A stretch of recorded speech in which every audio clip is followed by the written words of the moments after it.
live. We are going live. We are live. I think we are live. Hello everyone. Wow, there's so many people in the chat. This is amazing. Give a few shout outs then. Hello Steelblade Woodworks, Love Angel, Michael McEwan, TBC Bushins, Kim Thomas. God, so many of you already. This is amazing. Just checking. Can everyone hear me okay? Are my levels okay? Can you see me? Am I moving? Okay. Mark L's going for breakfast. Yo, it's important, mate. Don't neglect your gains, Mark. Ward said, howdy from the west coast of Arizona. Oh man, we've got people from all over the world here. This is absolutely amazing. I hope you have all been enjoying the virtual craft festival. I've been in this little apocalypse bunker here doing a bit of video work, which I'm going to share with you today. Don't worry, I know this room looks like I may have been kidnapped, but I am allowed to leave sometimes. Roy's the boy from the UK. We got Medi Workshop from Turkey as well. Amazing. Who else is here? Yo, you guys are really prolific in the chat. I'm loving it. Mark said your sound is a bit soft. Yeah, I'll tell you what, I'll move my mic closer to me. There we go. Hang on. Hang on, Mark. I'll sort that out for you, bro. I'll speak a bit louder. How about that? Is that better? Can you hear me?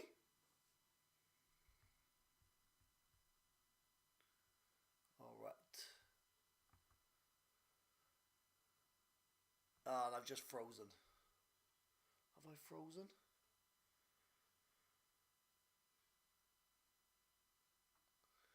Okay. So,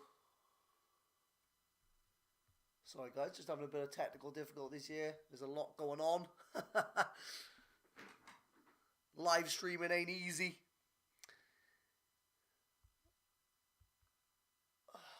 Alright, for some reason my webcam seems to have frozen, which is really annoying. Just give me a second, guys.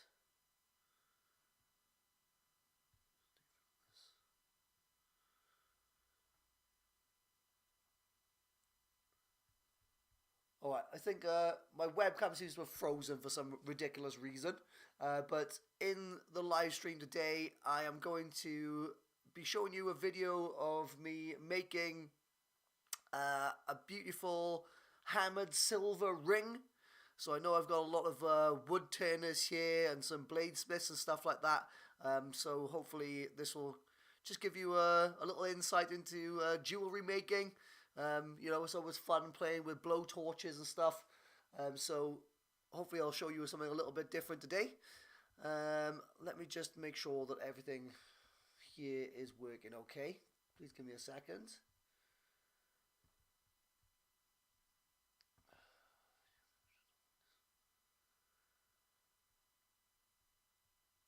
Sorry guys, I am with you. I am here. I am live.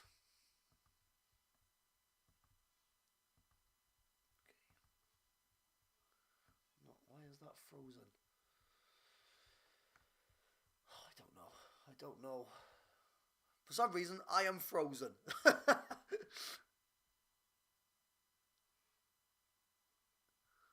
Okay. Well, look, we're just gonna have to go to this saver screen then. Can everyone hear me okay? Is everyone, like, I know that my webcam seems to have frozen for some insane reason. But can you all hear me? Like, can you all see that thumbnail of the rings? Can someone just tell me yes, I can see you? I can hear you. Alright, cool. Love Angel can hear me. That's all that counts. Right, okay. So basically, what I'm going to do is I am going to play you a video of me making a hammered silver ring. The video is about half an hour long.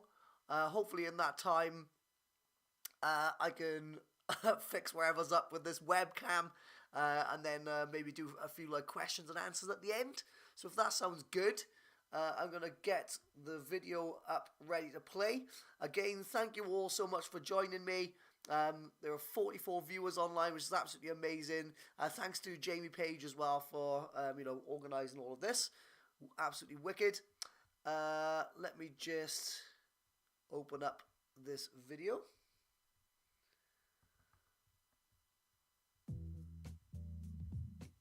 The first right.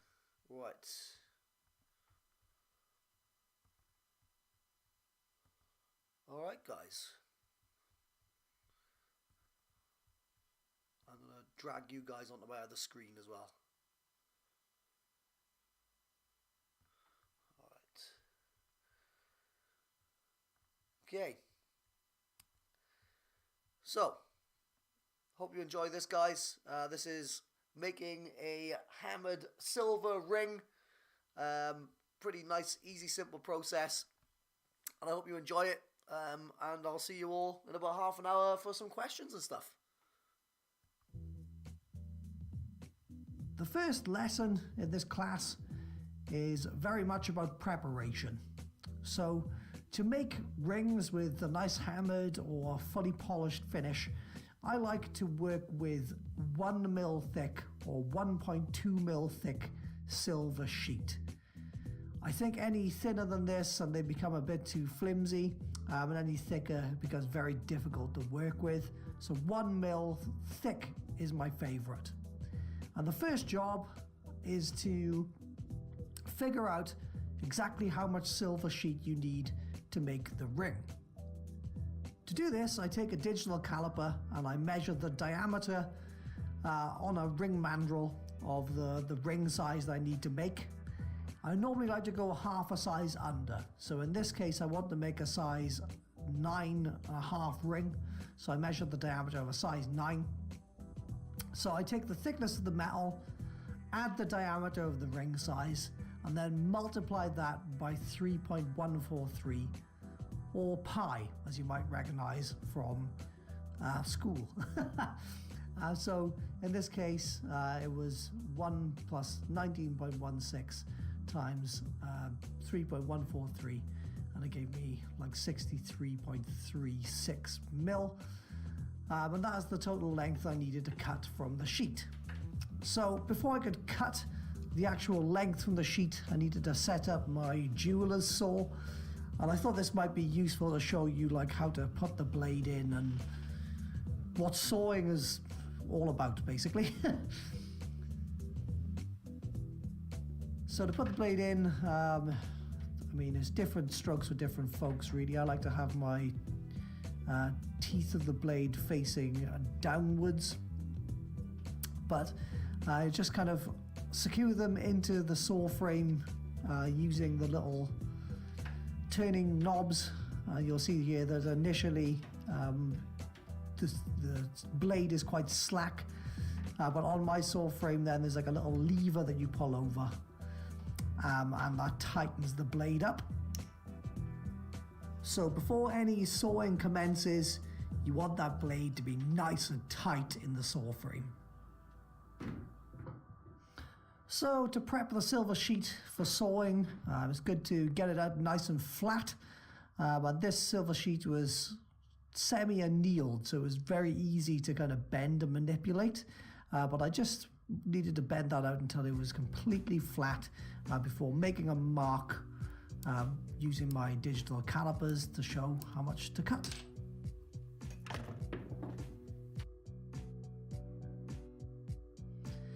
So with my mark on my silver sheet made, it was time to go ahead and cut that out using the saw. Now I just want to show you quickly how I hold the silver on the bench peg.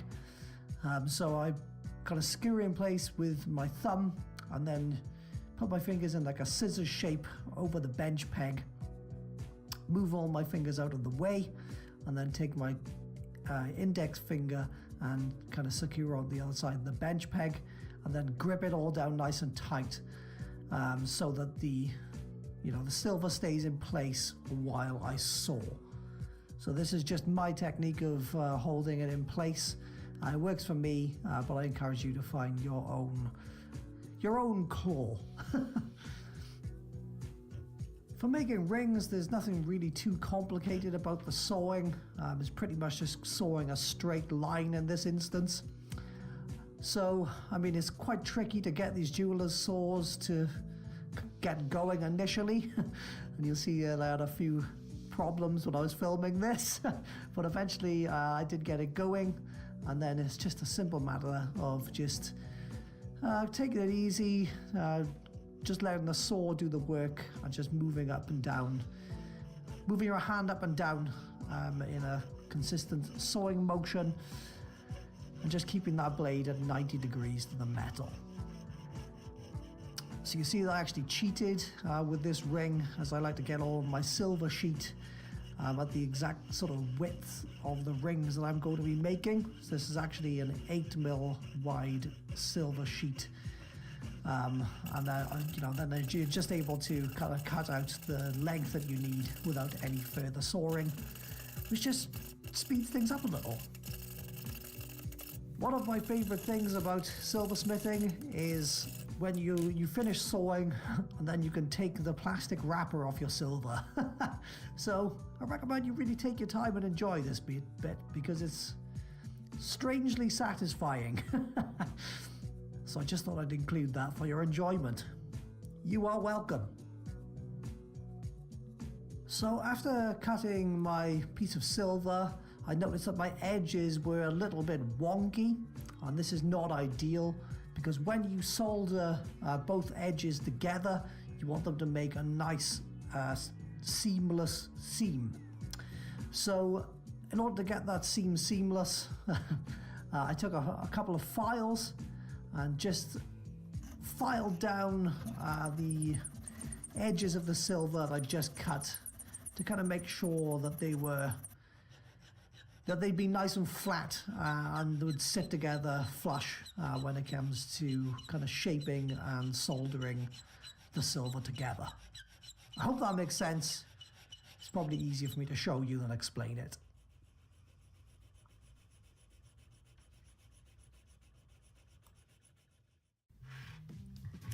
So before moving on to the fun stuff of soldering, I wanted to tell you guys about the process of annealing and also pickling. Now, I'm not a particle physicist or anything, so I can't really explain this in scientific terms, but annealing is basically when you heat silver or gold up to kind of like a glowing orange, it becomes softer. And of course, when it becomes softer, it's easy to bend and manipulate to your will. And so before kind of shaping this piece of flat silver into a ring shape, I annealed it. So to do this, you just take your soldering torch and just heat the metal evenly until it has a nice orange glow. When it's glowing orange, you just take it in a tweezers. Really important, don't touch this with your fingers because you will burn yourself. And you can quench it.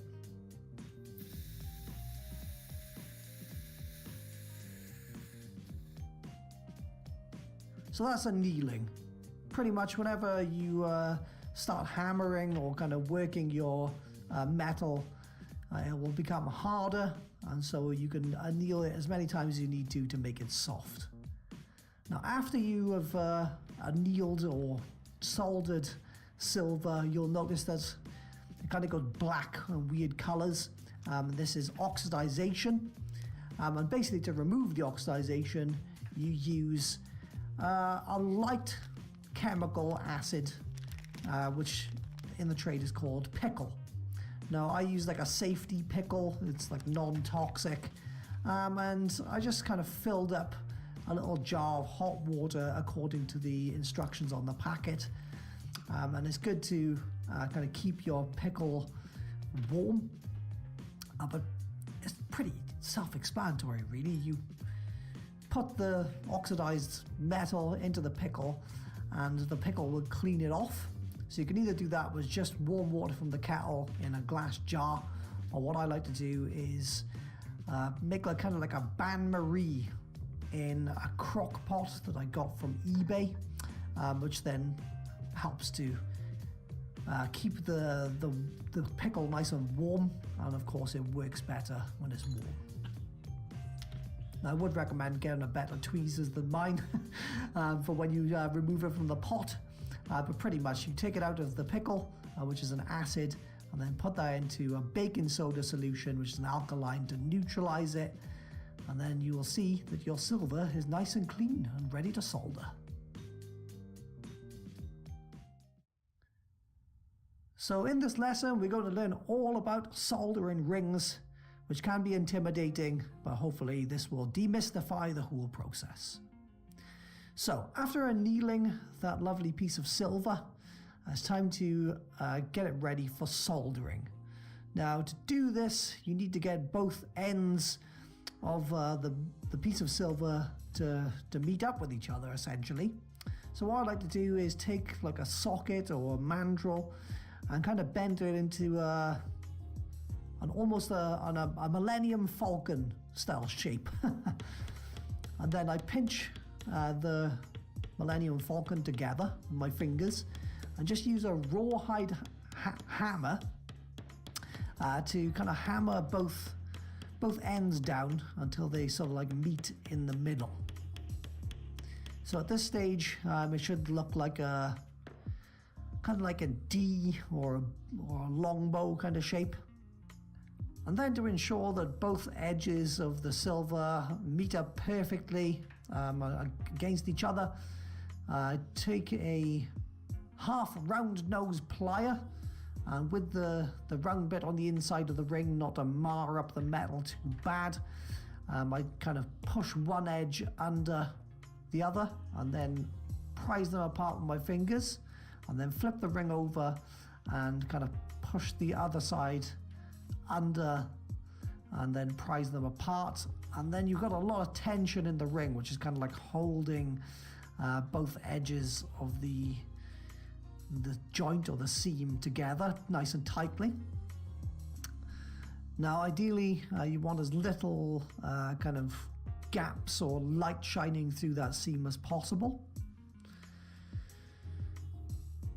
Just a quick introduction to solder. There are 3 different types of solder for soldering silver, 3 main types. There's easy, medium and hard, and the difference between them is that they melt at different temperatures. So easy solder melts at the lowest temperature. So for this ring I used easy solder. So I just took wire snips and just snipped off a few little bits of solder. Now your pieces of solder don't need to be huge, kind of pretty small really. I'd say smaller the better, as then they melt easier. But in the case of this ring, I snipped 6 pieces of solder. I mean, I'm not sure if you need that many. Some people might need less if they're a bit more experienced and have more skill, but I like to use 6 because it's better to have too many than too few. Before soldering then, it's time to stir up some flux. So to make the flux, I use a borax dish and a borax cone, and all you need to do is just add water into the bowl and then kind of swish the cone around like a pestle and mortar until you end up with a thick white paste, and that's the soldering flux or borax. So with the solder cut and with the borax paste made, all I did was just took a paintbrush and I set up my ring with the seam facing down. And you'll see this is my soldering setup I typically use for rings, where I just kind of take one of my tweezers, hold in the ring, like I said, with the seam facing down. Then I take a paintbrush and paint on a little flux on either side of the seam. And then using the same paintbrush and a little tiny bit of flux, I start to kind of place the tiny pieces of solder 3 on either side of the seam. And with my solder set in place, it was finally time to move on to the fun part, which is soldering. So soldering can be quite intimidating if you've never done it before, but hopefully watching me do it in this simple fashion will give you some confidence. So the trick is to fire up your torch. I only have like a little handheld torch, so I just fire it up full blast. And the trick is to initially heat the piece as evenly as possible without really concentrating the flame on the solder too much. And you'll see that the soldering flux of the borax kind of goes in 3 stages. First of all, it will kind of fluff up like a cloud, and you'll see that the solder kind of goes all over the place. So you can just concentrate your flame over the flux a little bit to control where that goes. Then the flux caramelizes, and you'll see there it kind of like looks a bit red, like a red puddle. And kind of when you get to this stage, you start to see that the ring is heating up. That's when you can kind of concentrate your flame over the solder and that puddle of flux, and you'll see that the solder flows. I always say it looks like T-1000 from Terminator 2. It kind of just melts down into a puddle of metal. And that's it. And there we have it. Easy peasy. So with the ring soldered, kind of should look a bit messy and oxidized, but that's nothing that the pickle pot can't sort out. So at this stage, I just popped it into my still warm pickle for about 30 minutes to clean. So in this lesson, I'll show you how I turned this D-shaped piece of silver into an actual ring shape. So after soldering, I put that in the pickle pot, and then after the pickle pot, I put that in a solution of baking soda and water to neutralize the acid. And the first job was to get this piece of D-shaped silver kind of wide enough to fit over a metal mandrel. So to do that, I just used a rawhide hammer and just give it a few taps on either end, just to kind of open it up enough to fit over one of these steel ring mandrels. And then at this stage, you just take the rawhide hammer, put the ring over the steel mandrel, and then just sort of gently hammer it out until it's ring shaped. This technique takes a bit of practice, but in summary, you just want to kind of continually apply force down the mandrel, turn the ring around while hammering, and every now and again take the ring off and kind of switch it around. And just be mindful that the mandrel is tapered, and so you don't want to hammer out one edge more than the other, because then you'll end up with, one side being a larger inner diameter than the other. So it's good to just continuously kind of turn it around and take it off the mandrel and put it back on. But hammering was done, and you can see there that I was left with something that started to resemble a ring. But there's a lot of leftover solder and kind of marring marks from the hammering at this stage. So really the next job is to kind of clean off the solder and kind of flatten out the edges and just make it more presentable in general. So I always do this with files, number 2 file and a number 4 file typically. I like to use half round needle files, but I mean you can use a larger file if you'd like to go a bit quicker. For the inside of the ring, I just used the file to kind of clean over the area where there was the excess solder. And you'll see there that I'm kind of moving in the direction of the ring rather than like across it. So I just kind of went over the ring in this case with the two files, kind of working through the inside, and then the same for the outside, just cleaning off the solder joint until you wouldn't even know that it was there really.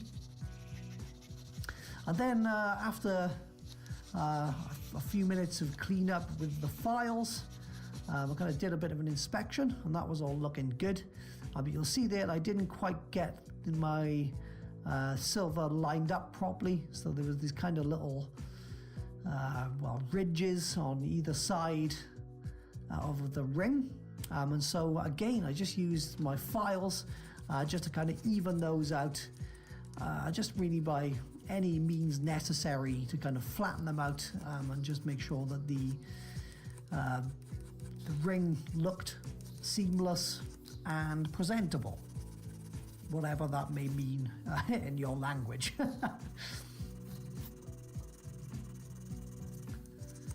So filing, and then I just had a little inspection to see how we were doing. In my opinion, I thought that was looking pretty good. I also then did a quick size check. I remember I said at the start of the video I want this to be a size 9.5. I actually made the ring to this stage and it came to a size 8.5. So I'll just introduce you to a tool. It's not necessarily essential, but it's very useful to have. And this is a ring stretcher. And pretty much you can just put the ring onto the mandrel at the top, and then when you push the lever up, it expands the ring, which is really cool. Really good for making rings that little bit bigger. Now it's good to do this gradually, so I kind of do it like 2 pumps at a time. And you see there that I went from size 8.5 to like an 8 3/4, and I just carried on and did this until the ring was just slightly below a size 9.5. And then it was back to more filing, just to kind of remove any tooling marks. And what I actually did with the files here was use them to kind of put a taper on the inside and the outside edges of the ring to make it more comfortable to wear. This isn't necessary, but I mean, it's just a design choice that I like. I personally like rings that have like a little taper on the inside. So I just took a few minutes to go over and, just put a nice little, like a bevel over the inside and the outside edge. So the best way to do this really is just to keep the ring moving, keep the file moving, not concentrate in any one spot for too long, because you don't want any kind of like flat spots to form. But in the case of this ring, I just kind of went over, just meticulously, really just kind of filing away any areas that I thought it needed some work. And then after filing, I moved on to using a few grits of emery paper, which is like an especially fine sandpaper. And then the same way as you would typically sand wood, I just moved through progressively finer grits. So I started at 240 grit, 500 grit, 1200 grit, and then finally a 2000 grit. I mean, arguably, I think that perhaps the 240 grit is a bit too aggressive. So I just used that for kind of taking more material away on the inside and out of bevels. But I just kind of sanded the edges of the ring by putting some sandpaper flat on my desk and then moving the edges of the ring over in a figure of 8 motion, just to kind of sand the edges. And then for the insides and the outsides, I just used bits of ripped off emery paper with my hands. But I mean, you could do this with buffing sticks, or like dowels wrapped in emery paper. This stage is just about going over and trying to remove tooling marks and leaving a nice smooth finish before moving on to polishing. So in the case of this ring, I was really happy. It was seamless, nice and smooth, no tooling marks, and looking good for a polish.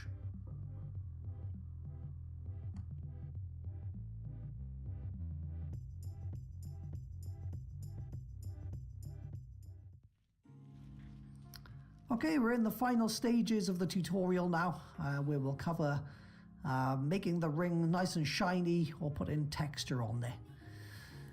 So for polishing, I mean, I use this is just a Dremel with a flex shaft, and I set it on a fairly fast speed, like 3 or 4.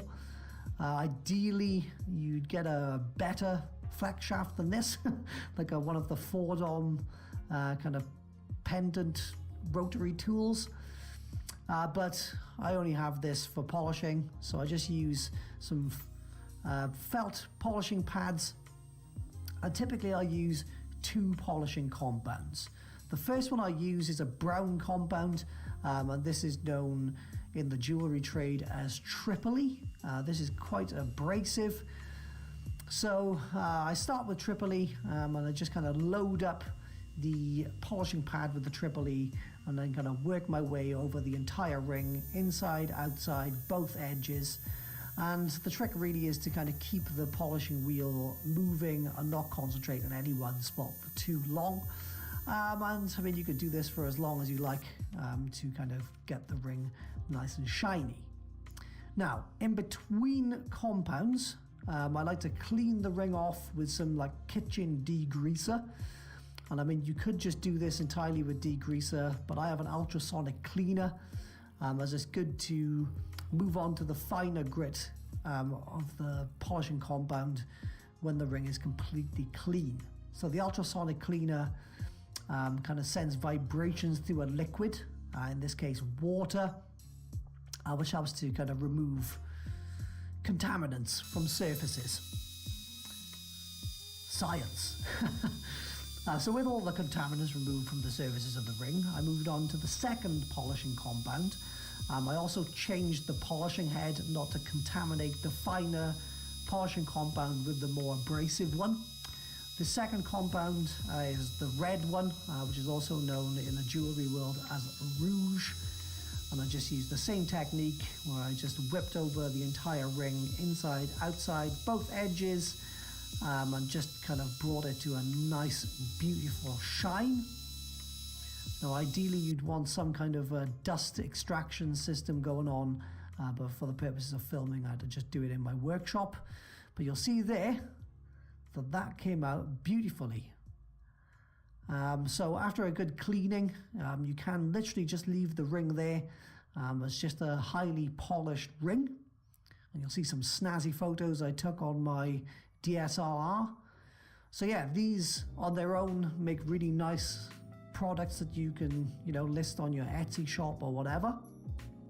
But in this case, I wanted to show you an alternative way to texture a ring, which is to give it a hammered finish.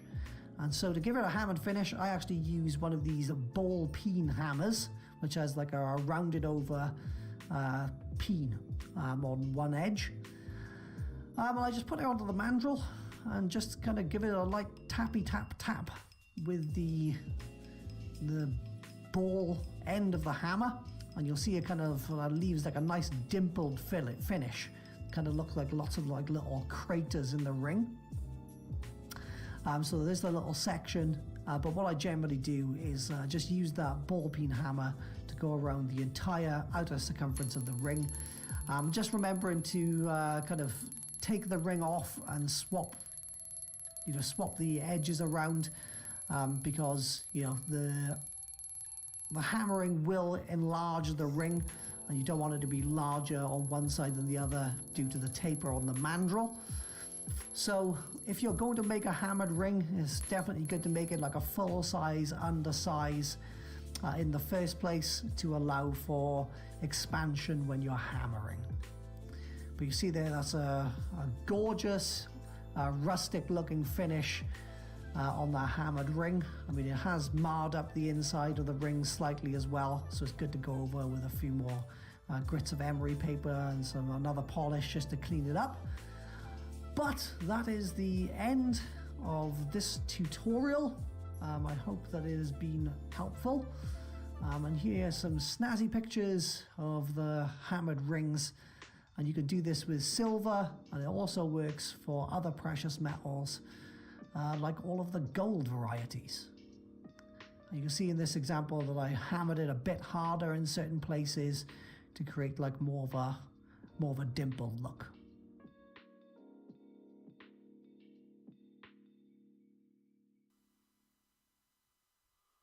All right, so that is the end of the tutorial video. Let's hope my webcam is back and running. Let's have a look. Nope, I'm still frozen. That's not great. But how did you guys enjoy that? I saw like a few people asking things in the chat and stuff, which is really cool.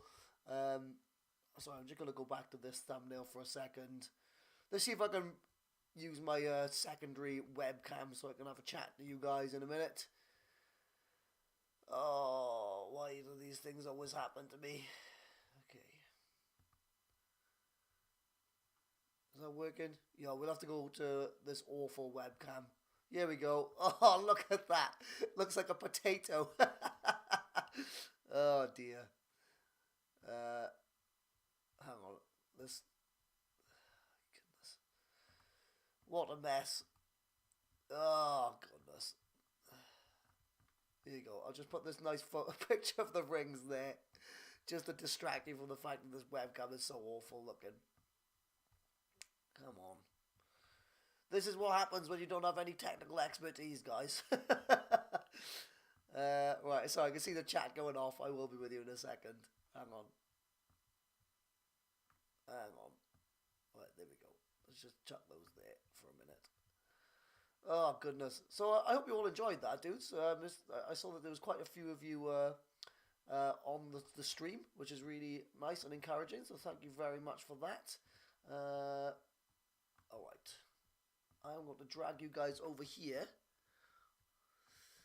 All right. So I think I saw Roy leave a question in the chat saying, do you save your filings? So yeah, typically I do save all of the filings or any kind of offcuts or little bits of like silver that get chopped off or whatever. And basically you can either then, I typically use them for like inlay work. So if I'm gonna like inlay something into a wooden ring, I can sprinkle a little bit of silver dust in there, or you can melt all the silver back down and use it again if you have the right tools for that, or you can even just take all of your scrap silver in a bag to, there are certain like places you can take them. There's like a jeweller's over in Brighton near where I live, and yeah, you can actually like just take the silver in to be weighed in as scrap. So it's always good to kind of keep any of your filings. Let's have a look. Oh, thank you, everyone. Everyone's saying really nice things about the ring, which is really lovely. Cool. Cool. Yo, so I hope you enjoyed that, guys. I'm not going to keep you for too much longer. Does anyone have any questions? I'll stick around for like 5 minutes and we can answer some questions. But, you know, I thought I'll finish up a little bit early because I'm having tech problems. But hopefully you all enjoyed that anyway. If anyone is interested in learning how to make wooden rings, then in the description of this live stream, I've put a link to my email list. So if you sign up to the email list, I send you out a free guide on how to make wooden rings without any major tools or anything, and you get a series of resources sent to you over the course of about 7 days, and it also introduces you to my online course called Next Level Wooden Rings. So I don't know, if you enjoy my teaching style and you want to kind of delve into a little bit of like making wooden rings, then check out the link in the description of this live stream. I've also put a link to, I think it was Kez from Spirit and Bear, I think is who's after me. So the link to the next stream is in the description as well. We've got a few questions here. Amy says, do you work with gems as well? Yes, I do work with typically like cabochons. I'm not really, like into like diamond setting or anything like that. I just find those kind of bits of jewelry a bit too sparkly for me. I've definitely got like a kind of like a masculine, kind of like a robust kind of style to my jewelry that I sell. But it's always fun learning new techniques. So who knows? Maybe one day I will go into stone setting. TBC Bushin said, how much are the silver sheets? It depends on how much you buy, obviously, and kind of what thickness the material is. I think that, silver's surprisingly quite cheap compared to, like, gold. So I'd say, like, I don't know, the entire, like, strip that I used in the video probably came to about, like, 20 or 30 pounds. I can't remember exactly, but it's not much. If you're in the UK, you can get silver sheet from a website called cooksandgold.co.uk, and they are like really good. That's where I get all of my gold and silver from. So yeah, have a look on Cooks and Gold, and you can price up any silver. Sneaks Wallets, I definitely would be looking on your pages to see what other things you create. Thank you very much. I am on Etsy, Instagram, and I recently sold my soul and started a TikTok as well. So I don't know if any of you are on TikTok, but you can come and follow me there. I've got a massive 113 followers. Woo! Okay. The Traveller, are you still single? Maybe you'll find out. It's complicated. TBC bushings. Okay, cool. Thanks. In the US, yeah. I'm not sure where you can get precious metals from in the US, but I'm sure if you just like Googled, silver sheet, then you'll find somewhere to buy it from. Lance Art Workshop. Can you do a live stream on inlay rings? I did do one last year.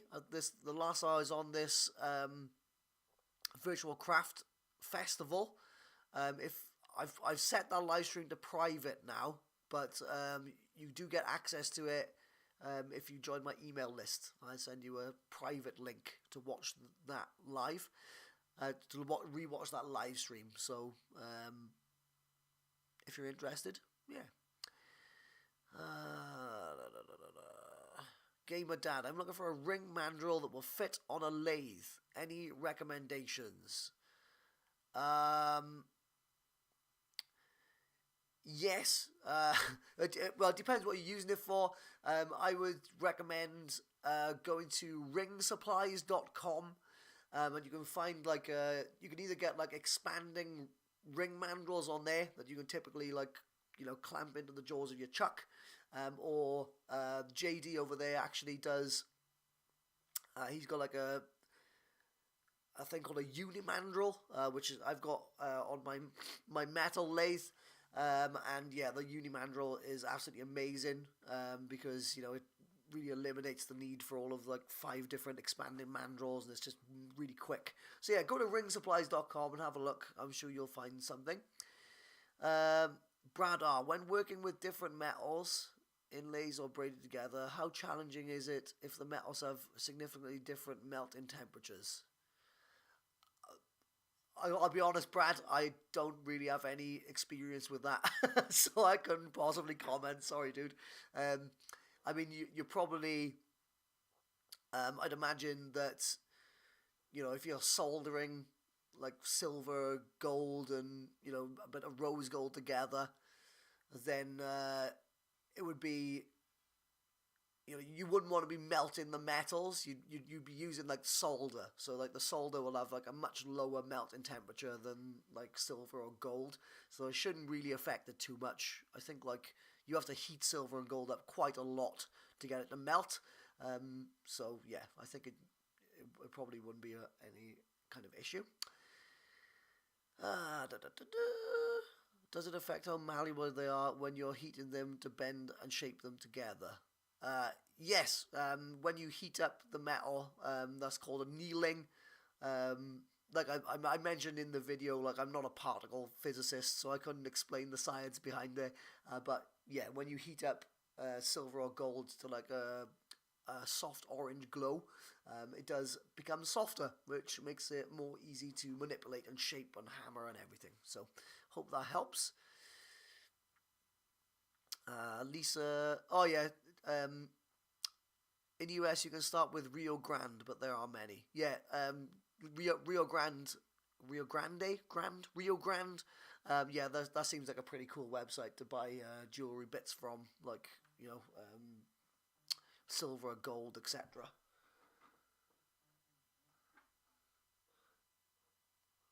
This is my friend Mike. He's called me in the middle of a live stream.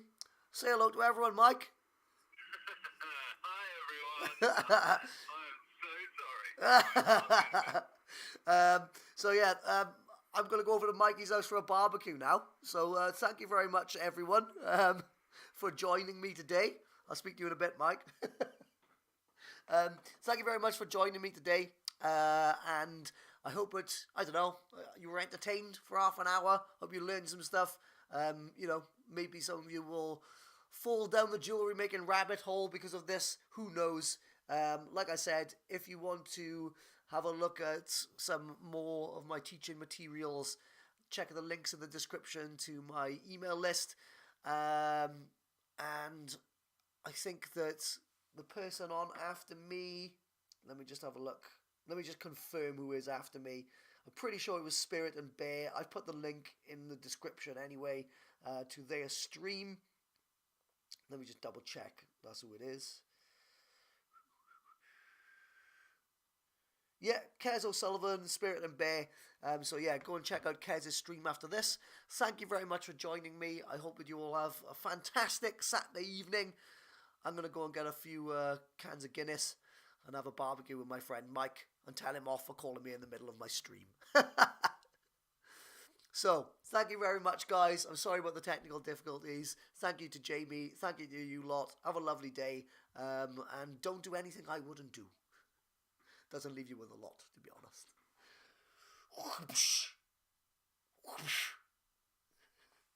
Fist pump the wrong camera. Thanks, guys. Take it easy.